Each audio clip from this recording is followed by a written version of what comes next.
Hi everyone, দেখো আজকে মেয়ের আছে নাচের প্রোগ্রাম। তো মেয়ে আর কি নাচতে যাবে, মেয়ের থেকে আমার বেশি খাটনি। প্রথমে একবার সকালে নিয়ে গেলাম, রিহার্সাল করায় নিয়ে আসলাম। এদিকে তো আমার অবস্থা খুব খারাপ, জ্বর সর্দি কাশ। কী করা যাবে, মেয়েকে তো নিয়েই যেতে হবে। এখন দেখো এই যে মেয়ের হাতে আলতা দিয়ে দিচ্ছি। আর কিছুক্ষণ পরে আমার মেয়েটা প্রথম ওয়ার্কশপ করলো, তারই আজকে লাস্ট ডে। প্রোগ্রাম আছে পাবলিক লাইব্রেরিতে, তো সেখানেই যাব, তার প্রিপারেশন নিচ্ছি, মেয়েকে এখন সাজাবো। তো তোমরা ভিডিওটা দেখতে থাকো। মানে হাতটা দেখিয়ে দাও।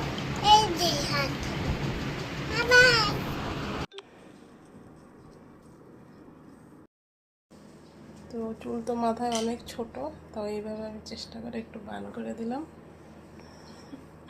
মেয়ে নাচতে যাবে, আমার মানে মাথা শেষ। Final look. চল এখন উঠো। পাগলের মতো অবস্থা,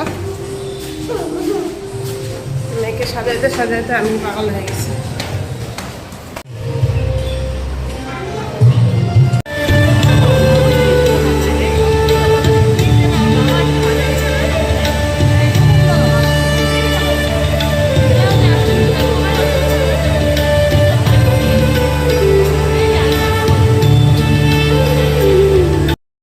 তো এসেই দেখি এখন প্রোগ্রাম এখানে শুরু হবে।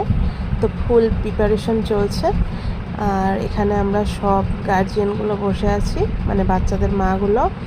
আর এক সাইডে বাচ্চাগুলো, যেসব বাচ্চাগুলো সব পারফরমেন্স করবে সবাইকে এক সাইডে বসিয়ে রাখা হয়েছে। তো একে একে সব লোকজন আসছে, আর কিছুক্ষণ মধ্যেই পুরা অডিটোরিয়ামটা ভরে যাবে। আর স্টেজটা কিন্তু খুব সুন্দর বানানো হয়েছিল। তো মেয়ের তো একটা নতুন অভিজ্ঞতা হলোই, মেয়ের সাথে সাথে আমারও একটা নতুন অভিজ্ঞতা হলো। খুব সুন্দর লাগলো, আর স্টেজটাও কিন্তু খুব সুন্দর সাজিয়েছিল। আর যেই মোমেন্টটার জন্য আমরা অপেক্ষা করছিলাম, ফাইনালি ম্যাম চলেও আসলো। এখন এখানে অনুষ্ঠান শুরু করা হবে। তো এখানে একে একে সবাইকে সংবর্ধনা দেওয়া হবে, তারপরে মেন অনুষ্ঠান শুরু হবে। তো আমরা সবাই অধীর আগ্রহে বসে আছি যে আমাদের বাচ্চাগুলো কখন ডান্স করবে, আমরা দেখব। যাই হোক, ওরা অনেক ছোট, তবু যেটুকুই করেছে ওটুকুই অনেক।